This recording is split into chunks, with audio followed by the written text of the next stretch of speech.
They said she was dead, buried in reports, erased from memory. But when enemy drones tore through the sky, an unmarked F-35 hovered through fire, and the general froze. Because he knew exactly who was flying it, and why. The sun beat down hard over Falcon Base, turning the tarmac into a shimmering sheet of heat. The desert air buzzed with silence, a silence that always came right before something bad.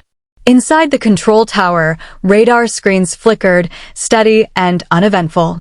Major Dean Rivers leaned on the console, sipping lukewarm coffee, trying to shake off a restless feeling in his chest. "Looks like another quiet shift," said Lieutenant Harris, sitting beside him, feet kicked up. Dean didn't answer. He squinted at the radar screen, tapping the side of the console. A new blip appeared, small, fast, moving low. "That's not one of ours," Dean said, standing straighter. Harris leaned forward. "Could be a private drone? Or maybe a bird messing with the signal." Dean shook his head slowly. "It's too fast. Look, more are popping up." Within seconds, 6 more blips appeared, scattered across the northern edge of the radar. Dean keyed the intercom. "This is Major Rivers. We've got unknown inbound contacts, multiple, moving fast. Confirm with AWACS immediately." An uneasy hush fell across the tower. "Sir," Harris said, voice tightening. "They're approaching weapons range." Before Dean could reply, the radio crackled. "Falcon Base, this is Patrol Bravo confirming multiple drones approaching. They're not ours.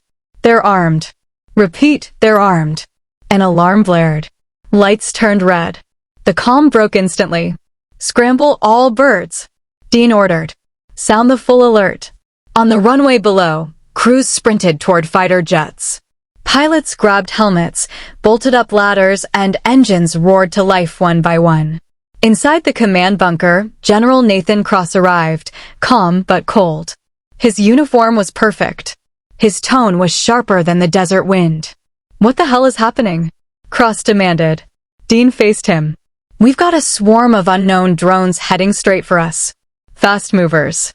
Coordinated." Cross frowned. "We weren't briefed on any drills. This isn't friendly." "It's real, sir," Dean replied. "Our fighters are scrambling now, but they might be outnumbered." Cross stepped closer to the radar screen. "Any idea where they came from?" Dean shook his head. "No signal. No flag. Just shadows." Then, in the middle of the confusion, a new alert lit up. "Sir," Harris called out, eyes wide, "one of our F-35s just entered the airspace." Dean turned fast. "That's impossible. We didn't launch an F-35. Harris double-checked the ID. "It's unregistered. No transponder. But it's moving like one of ours, low, fast, and headed straight for the drone swarm." Cross's face went pale. "We have no pilot airborne in an F-35. Dean looked at him.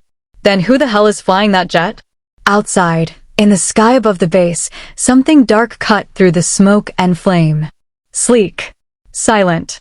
Moving straight into the heart of the chaos. And it didn't miss a beat. The sky lit up with fire. Explosions dotted the air like red-hot flashes of war. The enemy drones swarmed in, fast and deadly, circling the base like vultures. And yet, cutting through it all, a lone jet flew low, silent, fast, and deliberate. An F-35.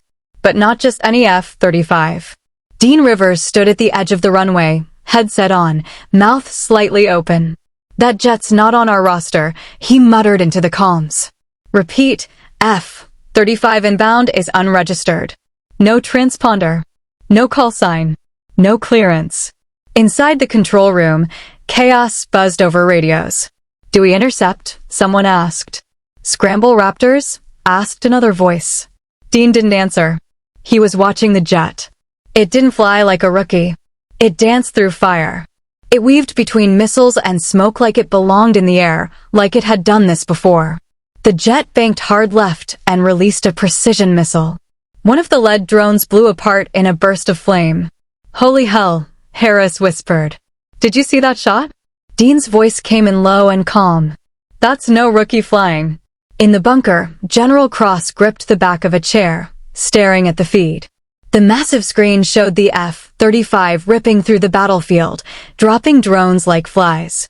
"Where did that aircraft come from?" he barked. A tech replied quickly, "No log, sir. It just showed up." "Then find out who's in that damn cockpit." Another operator cut in. "Sir, we've tried every comms channel, no response." "They're not answering." Cross turned away from the screen. "Then get a visual." Back in the sky, two Raptors flew closer to flank the mystery jet. "This is Viper 2, one pilot radioed. We're forming up. Whoever's flying that F-35, they're good. Real good." The other voice, Spade, added, "That move. It's like Steele used to fly." Dean's head snapped toward the comms unit. Spade continued, "I know it sounds crazy, but those turns, those throttle drops, it's like Kara's in that cockpit." Dean didn't respond right away. His grip tightened on the headset. "No one flies like that," he finally said. "Not anymore." In the control room, the screen zoomed in. The F-35's canopy was tinted, no view inside. No markings. No squad tag. Just black. General Cross stared at it, eyes sharp, but something deeper flickered in them. Something old. "Pull it out of the sky if it gets too close," he said flatly. Dean turned to him. "You want us to shoot down the only jet actually saving our base?" Cross didn't answer. He just walked away. Outside, the F-35 looped around again, this time dodging 3 drones, then taking them out in one smooth motion. "Who the hell is that?" Harris whispered. Dean didn't know. But deep down, a name was rising in his mind, one he hadn't said in years. Inside the cockpit, everything was calm. The outside world was chaos, flames, drones, missiles, but in here, it was quiet. Captain Kara Steele's hands moved fast across the controls, steady and sure. Her breathing was controlled. Her eyes were locked on the drone formation ahead. "Still predictable," she whispered. "Just faster now." She dipped the F-35 beneath a burning drone, twisted the stick, and shot upward through the black smoke. The jet climbed sharply, rolled once, and then came down hard behind 2 more targets. 2 quick missile locks. 2 clean kills. She didn't smile. She didn't flinch. Only after the sky cleared for a moment did she speak again, this time to herself. "Still think I'm dead, General?" Her voice was low, cracked slightly at the edges. Not from fear. From time. She switched to a private encrypted channel. Channel, Echo, 7 secure. Status, active. A soft beep confirmed the line was open. "Dean," she said, almost like a memory. "If you're hearing this, then maybe you still believe in me." Back at Falcon Base, Dean sat alone in a side comms room, scanning through unused military frequencies. He didn't know what he was hoping to find until he heard it. "Then maybe you still believe in me." Dean froze. He pulled off his headset, stared at it, then slipped it back on. "Kara," he said, his voice low. "Is that really you?" A pause. Then her voice again. "It's me, Dean. I don't have much time. I'm not staying long. I just had to stop this attack." Dean stood up. "Where have you been?" Everyone thought you died. That mission over Basra, you never came back." "I didn't die," she said. "But someone made sure the world thought I did." Dean's jaw clenched. Cross. Kara's silence was answer enough. "I was shot down," she continued, voice tighter now. "Not by the enemy. By friendly fire. My black box never made it back. And no one came looking." Dean's throat dried. "We didn't know." "No. But Cross did." A beat passed. "I've been underground ever since. Watching. Listening. I knew I'd come back someday. I just didn't expect it to be like this." Dean sat back down, his hands shaking just slightly. "I knew it was you in that jet," he said. "No one flies like that. Not even close." Kara finally allowed a trace of emotion in her voice. "They buried me, Dean. But I'm not done yet." Her screen showed more drones on the horizon. "I'll finish this wave. Then I'll disappear again unless you're with me." Dean swallowed hard. "Then, you know I'm in." 2 years ago. Captain Kara Steele sat alone in the dark briefing room, flipping through the mission file one last time. She didn't like it. The intel felt thin. Too clean. Beside her, Dean was lacing up his gloves. "You're quiet," he said. I'm thinking, Kara replied. This whole thing feels off. Dean leaned back in his chair. You always say that before a flight. Yeah, she said softly. But this one feels different. She stared at the mission map. A small arms factory outside Basra, supposedly off-grid, tied to illegal shipments. The plan was to fly low, verify the target, then destroy it if confirmed. At least, that's what they were told.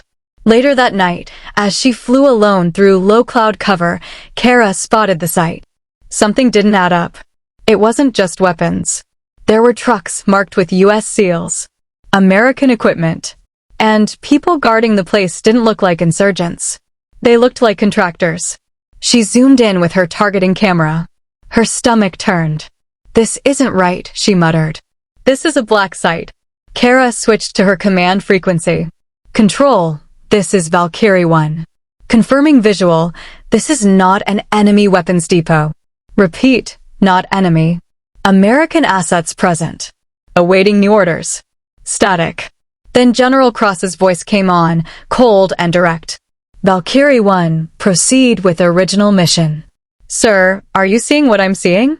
You are out of position. Follow orders and engage the target. Kara's hand hovered over the missile trigger. Her breathing slowed. No, sir. I'm aborting. I'm bringing the footage back. There was silence. Then, Valkyrie 1, you are disobeying a direct order.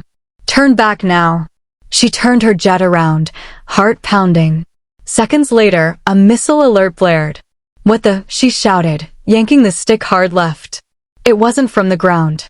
It came from behind her. Friendly IFF signature. Her voice cracked into the radio. I'm being locked by friendly fire. Do you copy? Cross, what the hell is going on? But no one answered. She tried to outrun it, but the missile hit. The jet shuddered, warning lights screaming. She lost power fast. No control. The last thing she saw before ejecting was the base in her rearview, turning its radar away. Kara jolted awake on the sand hours later, bleeding, coughing, and alone. Smoke from her wrecked jet curled in the distance. She dragged herself away before local scavengers arrived. Weeks passed in hiding, then months, and eventually on a new purpose, to uncover the truth and return. Now, back in the present, Kara flew low over the base she once protected. Her grip on the controls was tight, but her voice steady. I kept everything, she told Dean. The flight data, the comms. Even the camera footage. You have proof, he asked, stunned. All of it. What are you going to do with it? She hesitated. Expose him, she said. But not yet. Not until the world sees me first. Major Dean Rivers sat alone in the ready room, helmet resting in his lap. The walls hummed with distant alarms, but his head buzzed louder. He'd just spoken to Kara. Alive. Flying. The woman they'd buried in ceremony and silence 2 years ago. He couldn't stop hearing her voice. I was shot down by our own. Dean rubbed his hands together. He remembered the day she disappeared. He remembered how quickly Cross shut down any questions. She went off mission, Cross had said. Didn't follow protocol. It's a shame, but she broke the chain of command. Dean never believed that. Not fully. Kara was many things: tough, stubborn, fearless, but reckless? Never. Now he knew why it never made sense. The door creaked open and Lieutenant Harris poked his head in. You okay, sir? Dean looked up. Yeah, just thinking. Everyone's talking about that F-35. Word is someone tried to track it and got locked out. Jet's completely off-grid. Dean nodded slowly. What's Cross saying? That it's a rogue drone, Harris replied. But no one buys that. You see the way it flew? That wasn't a drone. That was skill. Dean stood up, pacing the room. He's hiding something, he said. And I think I know what. Harris watched him carefully. You think you know who's flying it? Dean hesitated, then said, I do. Later, Dean walked into the secure briefing room, where General Cross was watching a silent replay of the mystery F-35 soaring through clouds of fire. Cross turned. You look like help, Major. Been a long day, Dean said, keeping his voice flat. Sir, about the unidentified jet. Cross raised a hand. It's handled. No need to waste time chasing rumors. I think I know who's flying it. Cross's eyes narrowed. Is that so? Dean took a step closer. I believe it's Captain Steele. Cross stared at him, expression unreadable. She's dead, Major. I spoke to her. Cross's jaw tensed. You sure you're not letting guilt cloud your judgment? Dean kept his voice steady. No. I know her. That flying, it's Kara. There was a pause. Then Cross stepped closer, his voice low and sharp. This conversation doesn't leave this room. Do you understand me? Dean didn't blink. Why, sir? What are you so afraid people will find out? Cross's smile was thin. That sometimes people don't come back from the dark. And when they do, they're not the same. Dean stared at him, something shifting in his gut. Dismissed, Major. Dean left the room, but his thoughts didn't settle. The air outside felt heavier now, thick with things left unsaid. He pulled out a private comms device from his locker and activated Kara's encrypted channel. Kara, I don't know how deep this goes, but I'm with you. Just tell me what you need. General Cross stood by the window of his office, arms folded, watching a Black Hawk lift off from the base helipad. His face was calm, but his fingers tapped a rhythm against his sleeve. The mission had slipped out of control. He turned as Agent Sloan entered, dressed in black tactical gear and carrying a sealed folder. She's alive, Sloan said without emotion. Cross nodded. Confirmed. Major Rivers made contact. Encrypted channel. We pulled a trace. She's within 200 miles. Cross clenched his jaw. Then it's time to finish what should have been done 2 years ago. Sloan opened the folder. We've authorized silent pursuit. No public chatter. No reports. Our drone has visuals. Good, Cross said. This ends before it becomes a story. Meanwhile, Kara banked her jet low, flying fast along the edge of the mountain range. Clouds curled around the wings as she slid between narrow canyons. Her F-35 stealth systems were active, but not invisible, not anymore. They're coming, she muttered to herself. Her eyes scanned the radar. A ping. Then another. They were faint but growing stronger. She tapped her side screen. Dean's message blinked in green. They're tracking you. Cross knows. I'm stalling them by time. Kara exhaled slowly. I don't need time. I need a window. Back at Falcon Base, Dean sat in the comms room, watching 2 screens, one tracking Sloan's chopper, the other following Kara's fading signal. Harris stepped in. Sir, General Cross just sent out a silent recon. No briefings. No details. Black Ops level. Dean nodded. Then we're out of time. What do we do? Dean thought for a moment. Then, we run interference. He accessed a secure system and began scrambling flight routes, rerouting decoy pings across the region. Let's see how well Sloan tracks a ghost. Sloan's eyes narrowed as his screen went fuzzy. The signal they had was suddenly multiplying, 5 echoes in different directions. They're jamming, the tech said. Sloan didn't flinch. She's not just flying, she's thinking 2 steps ahead. Kara leveled out above a salt flat, miles of pale earth beneath her. She flew low, letting dust swirl up behind her. She spoke calmly into her mic. Dean, I'm heading to Grid Echo 9. I know a spot where I can refuel and hide. You said you're with me, now's the time to prove it. Dean's reply came quick. Already on my way. Kara allowed herself a small smile. Then a warning beep. Another radar contact, this one much closer.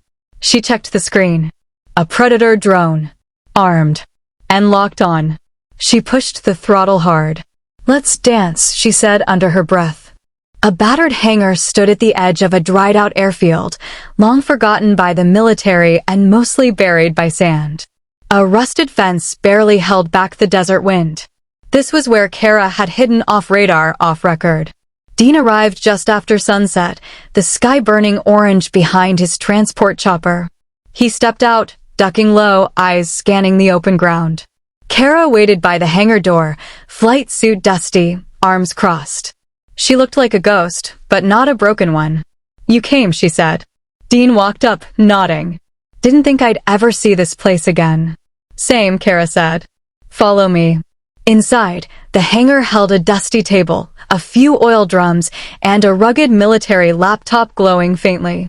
Kara walked over and tapped a key. Screens blinked to life. Footage played. Drone video. Targeting data. Comms logs. Audio recordings. All from her last mission. Dean leaned in, watching the footage of the black site, American cargo, armed contractors, U.S. serial numbers on every crate. He listened to her desperate voice from 2 years ago, reporting the truth. Then Cross's voice, cold and clear, proceed with original mission. Dean stepped back stunned. This is everything. Kara nodded. And I've held it for 2 years. I knew if I released it too soon, it'd disappear. They'd erase it like they erased me. Dean ran a hand through his hair. This is enough to bury Cross. And half the people above him. Kara's jaw clenched. He tried to use me to wipe the slate clean.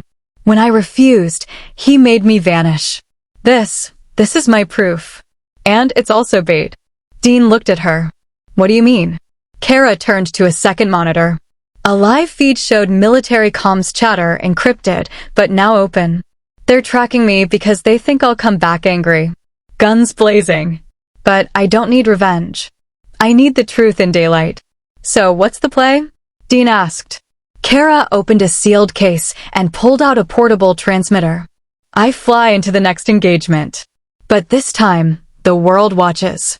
I'll trigger a live feed mid-flight and stream everything, this footage, the logs, the cover-up. Once I'm in the air, they can't stop it. Dean stared at her, then slowly smiled. You're not just coming back, you're blowing the lid off everything. She looked up. Are you still with me? I'm here, he said. All the way. Outside, a distant rumble echoed over the desert. Drones. Another swarm heading south. Civilian aid convoys were in their path. Kara zipped up her flight suit. Then it's time. Dean moved toward the F-35 as she climbed in. I'll handle the media release, he said. You just do what you do best. Kara nodded once. Fly. The jet's engines roared to life, kicking up clouds of dust. As it lifted off, Dean watched the sky go dark behind her.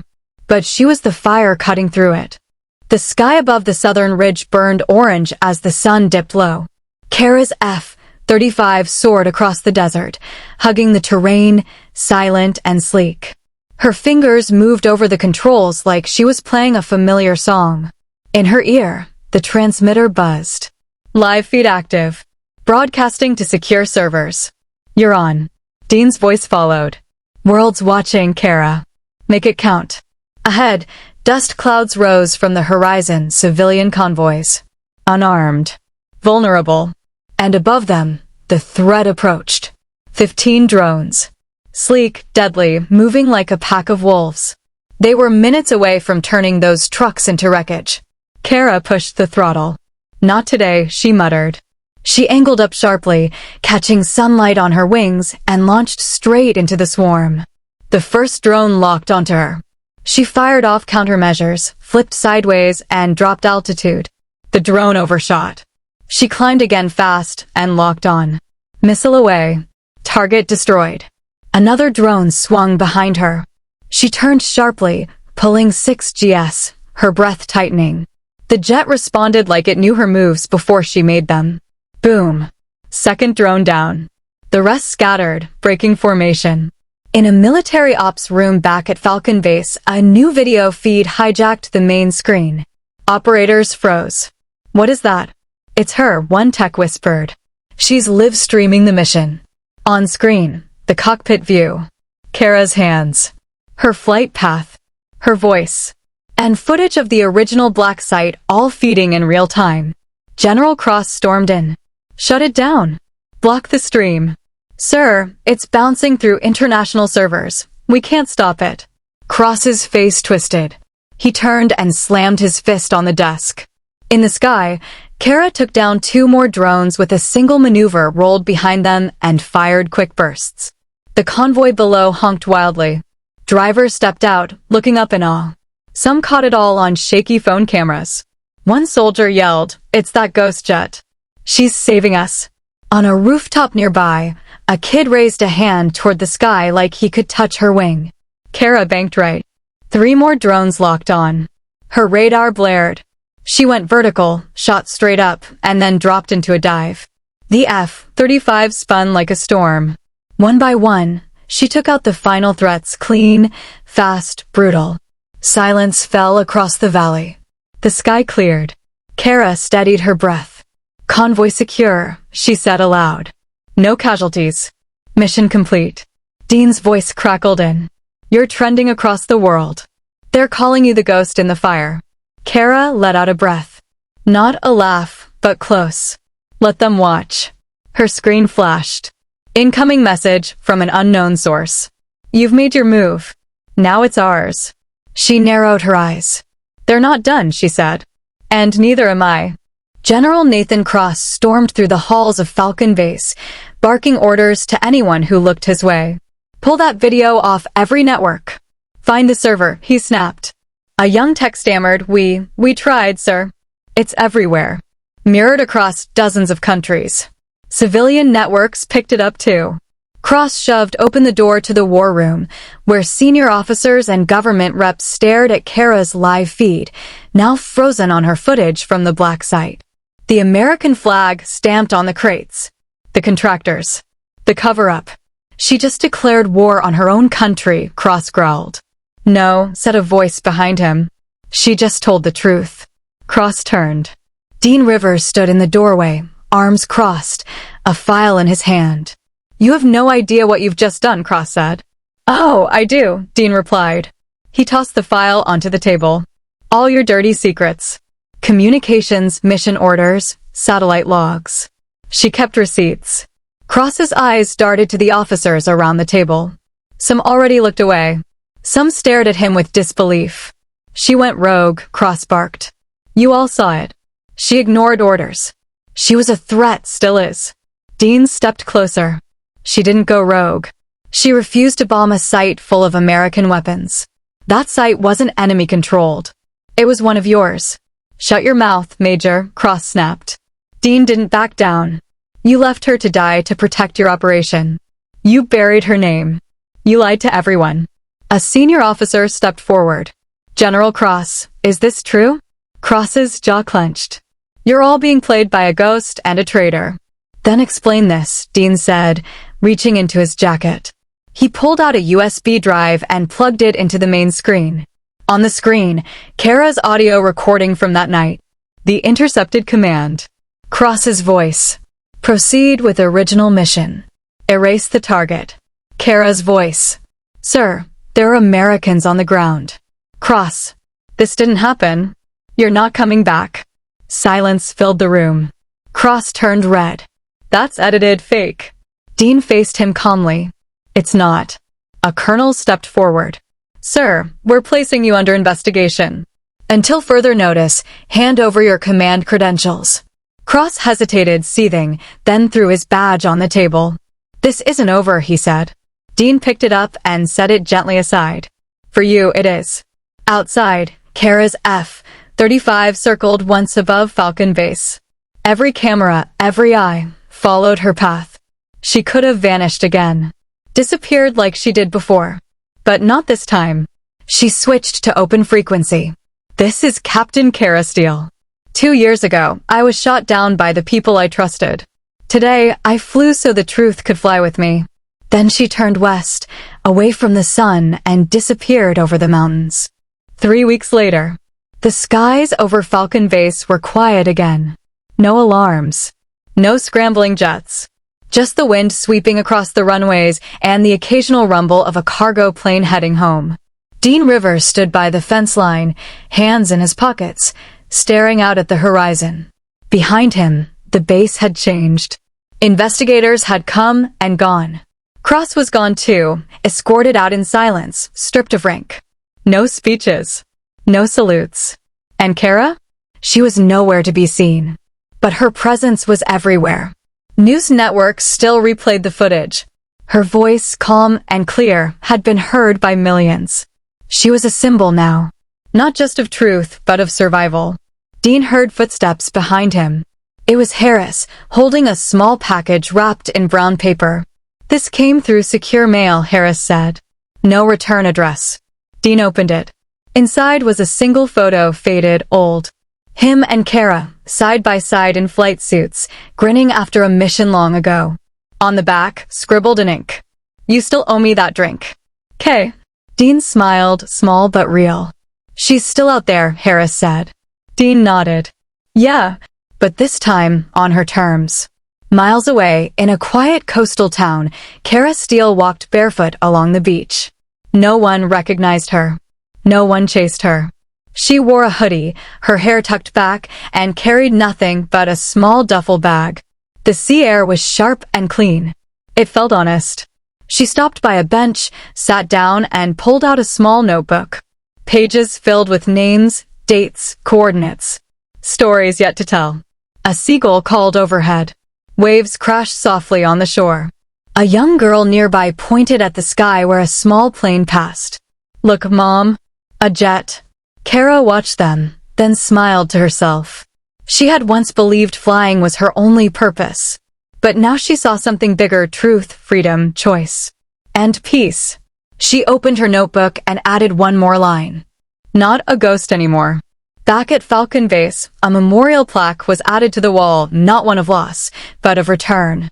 It read, "Captain Kara Steele. Vanished. Survived. Returned." When silence was safe, she chose truth. As the sun dipped behind the horizon, Dean walked toward the officers' club. He held Kara's photo tight in one hand.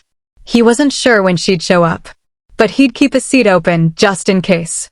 And this time, he'd buy the drink. If this story moved you, hit like, subscribe, and join us for more untold legends. Thank you for watching.